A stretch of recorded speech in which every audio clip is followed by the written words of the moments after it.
Hello friends, good morning. നമ്മുടെ എല്ലാ TV സീരിയലിലേക്ക് എല്ലാവർക്കും സ്വാഗതം. അങ്ങനെ മകൻ്റെ ആ കയ്യിലും ഈ കയ്യിലും ചരടൊക്കെ കെട്ടി അമ്മ പറഞ്ഞു വിട്ടിരിക്കുക. ഇനി അവൻ്റെ ജീവിതം രക്ഷപ്പെടും എന്നും പറഞ്ഞ് ഇങ്ങനെ നിൽക്കുകയാണ് അവിടെ ചന്ദ്രമതി. ഇതേ സമയം പിന്നെ കാണിക്കുന്നത് നമ്മുടെ വർഷയാട്ടോ. വർഷം ഇങ്ങനെ റോഡരികിലൂടെ ഇങ്ങനെ തന്നെ സംസാരിച്ച് നടന്നു വരിക. അപ്പോൾ ആ മെഡിസിൻ ഒരിക്കലും കഴിക്കാൻ പറ്റത്തില്ല, അത് കഴിച്ചാൽ മരണം വരെ സംഭവിക്കാമെന്നാണ് പറഞ്ഞത്. ഞാൻ ഇനി എന്നാ ചെയ്യും, അത് വേണ്ട, ആ വഴിക്ക് പോവണ്ട, എൻ്റെ ദൈവമേ എങ്ങനെയെങ്കിലും ആഘോഷം നടത്തിയേ പറ്റുമെന്നൊക്കെ ഇങ്ങനെ ചിന്തിക്കുക. അപ്പോൾ എന്താ ഇപ്പോൾ ഒരു വഴി എന്നും പറഞ്ഞുകൊണ്ട് ഇങ്ങനെ ഭയങ്കരമായിട്ട് ടെൻഷൻ അടിച്ച് അങ്ങോട്ടും ഇങ്ങോട്ടും നടക്കുകയാണ് നമ്മുടെ വർഷ. പെട്ടെന്ന് വർഷയ്ക്ക് ഒരു ഐഡിയ. അപ്പോൾ അഭിരാമി ചേച്ചിക്ക് അബോഷനായത് ഖട്ടറുള്ള റോഡിലൂടെ വാഹനത്തിൽ പോയപ്പോഴാണ്. പടിഞ്ഞാറേക്കര വഴിയിലുള്ള റോഡ് അത് കുണ്ടും കുഴിയും നിറഞ്ഞതാണ്, അതുവഴി ഒന്ന് പോയി നോക്കിയാലോ എന്നും പറഞ്ഞുകൊണ്ട് നമ്മുടെ വർഷ അതുവഴി പോകാനായിട്ട് ഒരു ഓട്ടോയിൽ കയറി.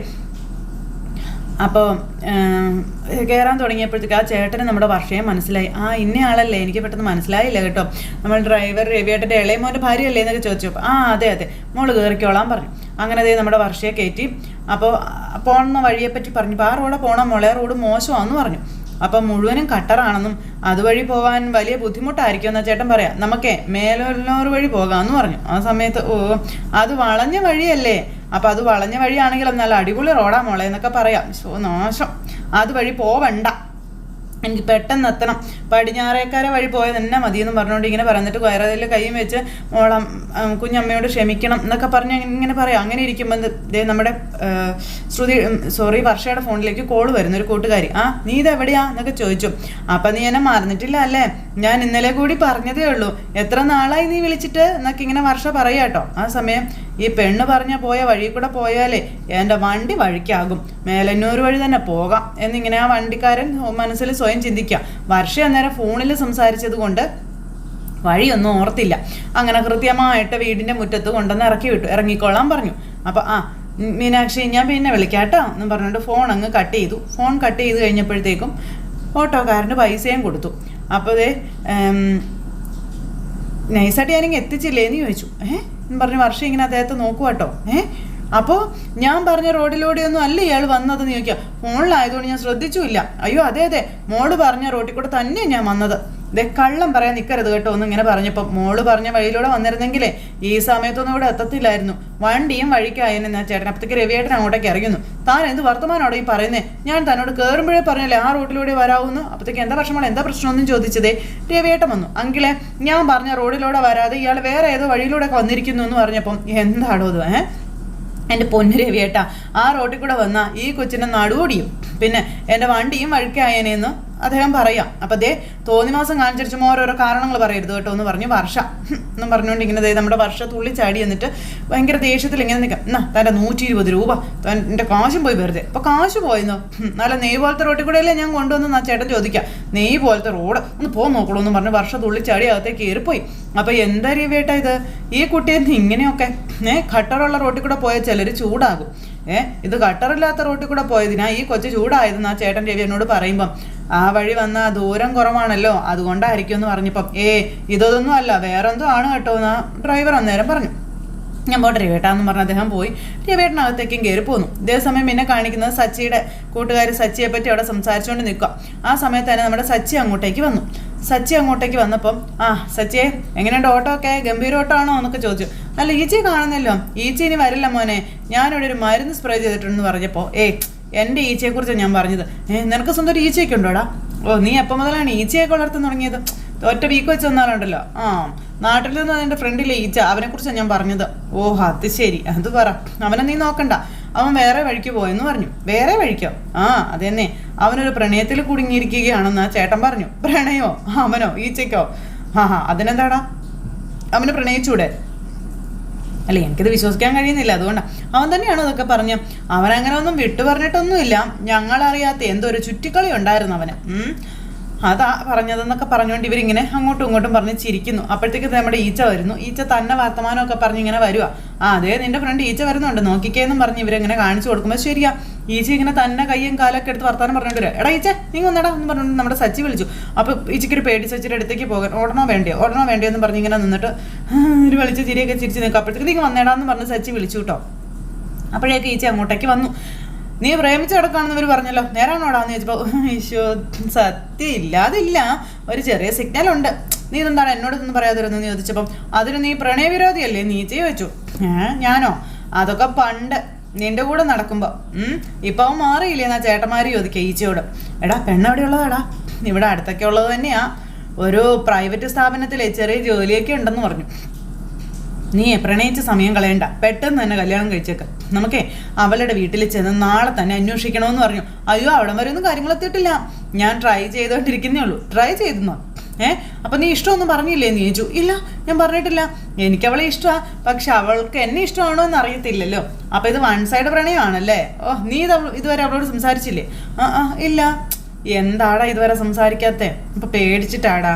പിന്നെ അവളുടെ അടുത്തെത്തുമ്പോഴേ എനിക്ക് കയ്യും കാലും വരയ്ക്കാൻ തുടങ്ങും. കൊള്ളാം. പുറകെ നടക്കാനുള്ള ധൈര്യമുണ്ട്, പക്ഷെ ഐ ലവ് യു പറയാനുള്ള ധൈര്യമില്ല അല്ലേ? അത് പിന്നെ. അപ്പൊ എടാ ദേ നോക്കിയേ, രണ്ടും കൽപ്പിച്ച് ഒരു റോസാപ്പൂ വാങ്ങി അവളുടെ മുന്നിലേക്ക് നീ അങ്ങ് ചെല്ല്. പൂ കൊടുത്തിട്ട് ഒറ്റ ശ്വാസത്തിൽ പറയാം, നമുക്കങ്ങ് കല്യാണം കഴിച്ചാലും. അങ്ങനെ ഈച്ചയ്ക്ക് പ്രേമിക്കാനുള്ള വഴി സച്ചിയും കൂട്ടുകാരും കൂടെ പറഞ്ഞു കൊടുത്തോണ്ടിരിക്കാം. അങ്ങനെ സച്ചിയും കൂട്ടുകാരും കൂടെ ഇങ്ങനെ സംസാരിച്ചുകൊണ്ടിരിക്കുന്ന സമയത്ത് ദേ നമ്മുടെ രേവതി ഫോൺ എടുത്ത് സച്ചിയെ വിളിക്കുക. എന്നിട്ട് പിന്നെ നമ്മുടെ വർഷയെ മെഡിക്കൽ സ്റ്റോറിൽ വെച്ച് കണ്ട കാര്യമൊക്കെ പറയണം. ഫ്രണ്ടിന് മെഡിസിൻ വാങ്ങാൻ വന്നതാണെന്നൊക്കെ എന്നോട് പറഞ്ഞതെന്നും രേവതി പറയട്ടോ. പക്ഷേ അത് കള്ളമാണെന്നും അവളുടെ സംസാരത്തിലെ എന്തൊക്കെയോ ഒരു പന്തികേടുണ്ടെന്നും രേവതി പറയാട്ടോ. പിന്നെ ഞാൻ അവളെ സ്റ്റുഡിയോയിൽ കൊണ്ടുവിടാമെന്ന് പറഞ്ഞിരുന്നു. അപ്പോൾ അവൾ പറഞ്ഞു അവൾക്ക് വീട്ടിൽ പോകണമെന്ന്. അപ്പം ഞാൻ പറഞ്ഞു ശരി, ഞാൻ നിന്നെ വീട്ടിൽ കൊണ്ടുപോയി വിടാമെന്ന്. അപ്പോൾ അവൾ അതിൽ നിന്നൊക്കെ ഒഴിഞ്ഞു മാറി. അല്ല, ആകെ ഒരു വശപ്പശകുള്ളതുപോലെ. വശപ്പശകോ? നീ പൂ കൊടുത്ത് കഴിഞ്ഞോ? ഇല്ല. എന്നാൽ പെട്ടെന്ന് പൂ കൊടുത്തിട്ട് വീട്ടിൽ പോകാൻ നോക്കിക്കേ.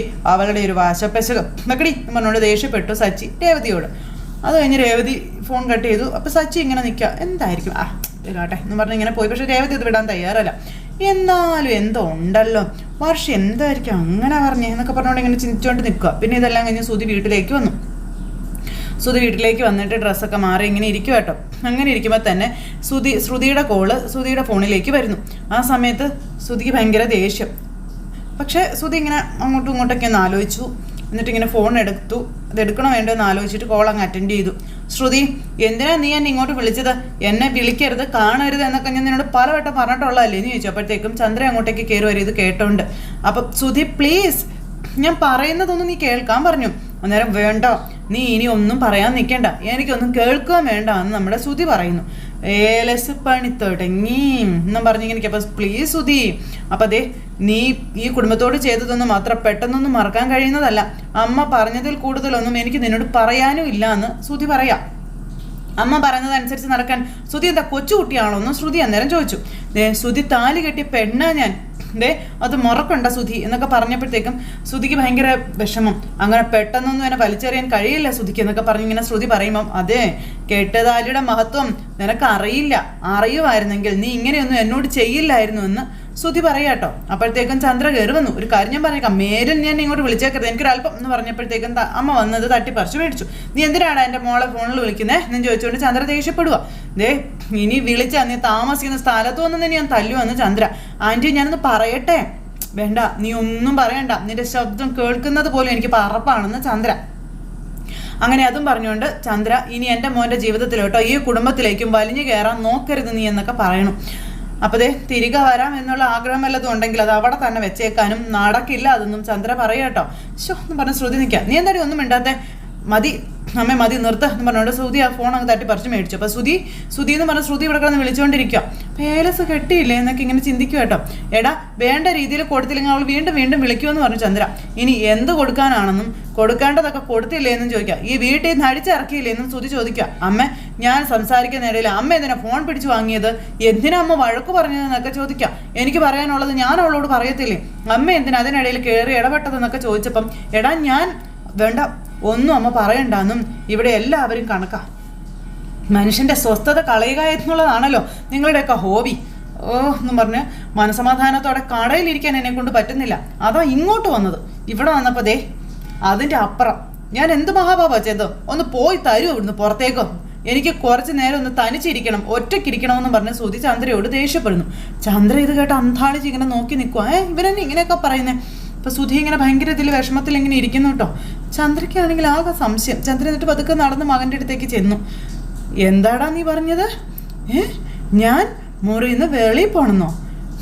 അപ്പോൾ ഞാൻ നിനക്കൊരു ശല്യമായല്ലേ എന്ന് ചോദിച്ചപ്പോൾ ഈ മുറിയിൽ നിന്ന് പോകാനല്ലേ പറഞ്ഞുള്ളൂ എന്ന് ശ്രുതി ചോദിക്കുമോ. അല്ലാതെ ഈ വീട് വിട്ട് പോകാനൊന്നും ഞാൻ പറഞ്ഞില്ലല്ലോ, ഒന്ന് പോ അമ്മേ എന്ന് പറഞ്ഞുകൊണ്ട് ശ്രുതി ഇങ്ങനെ വീണ്ടും. അപ്പം ചന്ദ്രയ്ക്ക് അത് സഹിച്ചില്ല. അപ്പം നീ എന്നോട് തന്നെ ഇത് പറയണോടാ, എനിക്കിത് കിട്ടേണ്ടതാണെന്നൊക്കെ പറഞ്ഞിരിക്കുക. സന്തോഷമായിടാ മോനെ, സന്തോഷമായെന്നും പറഞ്ഞുകൊണ്ട് ചന്ദ്ര കുറേ ഡയലോഗ് അടിച്ചിട്ട് ചന്ദ്ര അങ്ങ് ഇറങ്ങിപ്പോയി. വിഷമിച്ച് ചന്ദ്ര ഇറങ്ങി വന്നിരുന്ന് കരയോ. അപ്പോൾ രവിയേട്ടൻ ചോദിച്ചു, ചന്ദ്ര നിനക്കെന്നെ പറ്റി, നീ എന്തിനാ കരയണേ? അല്ല നിന്നെ ഇതിനു മുമ്പ് ഇങ്ങനെയൊന്നും കണ്ടിട്ടില്ല, എന്താ എനിക്ക് കരയാൻ പാടില്ലേ? അല്ല ഇതിനു മുമ്പ് നിന്നെ ഇങ്ങനെ കരഞ്ഞൊന്നും കണ്ടിട്ടില്ല, അതുകൊണ്ട് കണ്ണിൽ നിന്ന് വെള്ളം വന്നപ്പോൾ ഞാൻ കരുതി പൊടി വെള്ളം പോയതായിരിക്കും. എനിക്കും എന്നെ കരച്ചിലൊന്നും വരത്തില്ലല്ലോ അല്ലേ, എൻ്റെ മനസ്സ് കല്ലാണല്ലോ, കല്ല്. അല്ല എന്താ പ്രശ്നം ചന്ദ്രയെ, എന്തിനാ നീ ഇവിടെ ഇങ്ങനെ കരയുന്നേ? കാര്യം പറ. നിന്നെ എന്താ ആരെങ്കിലും വഴക്ക് പറഞ്ഞോ? എന്താ പറ. നിന്നെ ആര് വഴക്ക് പറയാനല്ലേ? നീയല്ലേ ഇവിടെ എല്ലാവരെയും വഴക്ക് പറയുന്നയാള്. പറയാം, എന്താ പ്രശ്നം, എന്താ പറ്റിയേ? കരയാന് മാത്രം എന്താ ഇപ്പം ഇവിടെ ഉണ്ടായേ? ഒന്നുമില്ലെന്നും പറഞ്ഞിരിക്കുന്നു. അപ്പോഴത്തേക്ക് സച്ചി അങ്ങോട്ടേക്ക് കയറി വന്നു. കാരണമില്ല അതാരെങ്കിലും കരയോ ചന്ദ്രയെന്ന് രവിയേട്ടൻ ചോദിച്ചു. ചന്ദ്ര നോക്കുമ്പോൾ സച്ചി നോക്കുമ്പോൾ ചന്ദ്ര കരയുന്നു. ഇതെന്താ നമ്മുടെ കണ്ണൊക്കെ നിറഞ്ഞിരിക്കുന്നത്? ഞാൻ ചോദിച്ചിട്ടൊന്നും പറയുന്നില്ല എന്ന് അന്നേരം അച്ഛൻ പറഞ്ഞു. അപ്പോഴത്തേക്ക് സച്ചി ഇങ്ങനെ സവാള കട്ട് ചെയ്യുന്ന മാത്രമേ ഞാൻ അമ്മയുടെ കണ്ണ് നിറയുന്ന കണ്ടിട്ടുള്ളൂ, ഇത് പിന്നെ എന്താ പറ്റിയെന്നൊക്കെ പറഞ്ഞുകൊണ്ട് ഇങ്ങനെ ഇരിക്കാം. അപ്പോൾ ദേ എല്ലാവരും അമ്മ കരയുവാടാന്ന് പറഞ്ഞു. കരയാനോ? എൻ്റെ അമ്മ കരയാനോ? അത്ഭുതം അച്ഛാ, മഹാത്ഭുതം അച്ഛാ. അപ്പോഴത്തേക്കും ദേ നമ്മുടെ ചന്ദ്രൻ ഇങ്ങനെ നോക്കാം.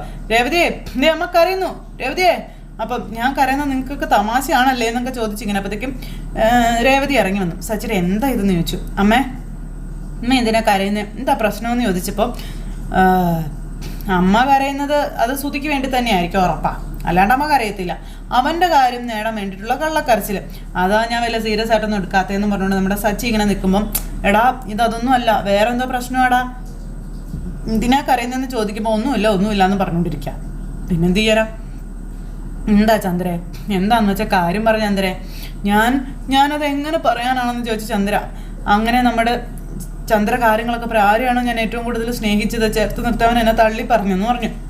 അവൻ്റെ മുറിയിൽ നിന്ന് എന്നോട് പുറത്തു പോകാൻ അവൻ പറഞ്ഞെന്നും പറഞ്ഞ് ചന്ദ്ര ഭയങ്കര കരച്ചിൽ. അച്ഛാ അല്ല, അമ്മ കരയുന്നത് തന്നെ അത്ഭുതം. ഓട്ടക്കാരൻ അമ്മയെ വഴക്ക് പറഞ്ഞെന്ന് പറഞ്ഞാൽ അതിനേക്കാളും വലിയ അത്ഭുതം. എന്തൊക്കെയാ ഇവിടെ സംഭവിക്കുന്നത്? എന്നിട്ട് പിന്നെ എന്താ സംഭവിച്ചതെന്ന് സച്ചി ചോദിക്കുക. അപ്പോഴത്തേക്കും ചന്ദ്ര എല്ലാ കാര്യങ്ങളും അവരോട് പറയുക കേട്ടോ. അപ്പോഴത്തേക്കും ശ്രുതി ഇറങ്ങി വരുന്നു. അമ്മയുടെ കരച്ചിലും പറച്ചിലും ഒക്കെ ശ്രുതിയും കാണുവാണ്.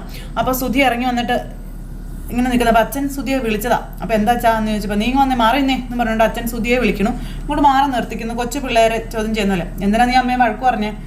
മുറിയിൽ നിന്ന് അമ്മയോട് പുറത്തു പോകാൻ പറഞ്ഞു എന്ന് ചോദിച്ചു. നീ എന്തിനാ അങ്ങനെ പറഞ്ഞേ?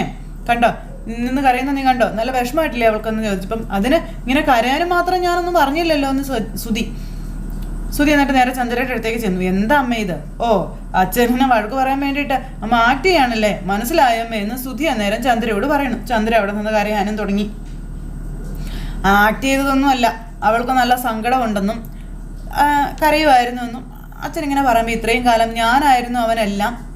ശ്രുതി ഇതൊക്കെ കേട്ടോണ്ട് ഇങ്ങനെ നിൽക്കുക ചന്ദ്ര പറയുന്നതൊക്കെ. ഇപ്പം പെട്ടെന്ന് ഞാൻ അവന് വേണ്ടാത്തവളായെന്നൊക്കെ പറഞ്ഞ് ചന്ദ്ര ഇങ്ങനെ കരയുമ്പോൾ ശ്രുതി പോലും അന്തം വിട്ടിങ്ങനെ നോക്കുവാണ്. ചില്ലറ കാര്യത്തിൽ നിന്ന് ഇങ്ങനെ കരഞ്ഞുകൊണ്ടിരിക്കുന്നത് കണ്ടു കഴിഞ്ഞപ്പം എന്നെ മുറിയുന്ന വരെ അവൻ പുറത്താക്കിയെന്നൊക്കെ പറയുമ്പോൾ ശ്രുതി ചന്ദ്രൻ നിന്ന് കരഞ്ഞുകൊണ്ടിരിക്കുക എന്നും പറഞ്ഞുകൊണ്ട് നമ്മുടെ ശ്രുതി അവിടെ നിൽപ്പുണ്ട്. അപ്പോൾ അങ്ങനെ ഒരു സിറ്റുവേഷൻ കാണിച്ച് ഇന്നത്തെ കഥ അവസാനിച്ചു. അപ്പോൾ എല്ലാവരും കാത്തിരുന്ന് കാണണോട്ടെ. എല്ലാവർക്കും നല്ലൊരു ദിവസം ആശംസിക്കുകയാണെങ്കിൽ എല്ലാവരുടെയും സപ്പോർട്ടിനും സ്നേഹത്തിനും ഒത്തിരി നന്ദി ഹൃദയത്തിൻ്റെ ഭാഷയിൽ അറിയിക്കുന്നു. അടുത്ത സൂപ്പർ ഹിറ്റ് കഥയുമായി കാണുന്നത് വരെ എല്ലാവർക്കും നന്ദി. അതോടൊപ്പം നമ്മുടെ ചാനൽ ആദ്യമായിട്ട് കാണുന്നവരുണ്ടെങ്കിൽ ഒന്ന് സബ്സ്ക്രൈബ് ചെയ്യണം കേട്ടോ. തൊട്ടടുത്ത് കാണുന്ന ബെൽ ബട്ടൺ അമർത്തി കഴിഞ്ഞിട്ടുണ്ടെങ്കിൽ നമ്മുടെ വീഡിയോസ് എളുപ്പത്തിൽ കാണാൻ കഴിയുന്നതായിരിക്കും. നോട്ടിഫിക്കേഷനായിട്ട് നിങ്ങളുടെ ഫോണുകളിലേക്ക് എത്തുന്നതായിരിക്കും. അപ്പോൾ എല്ലാവർക്കും ടാറ്റാ.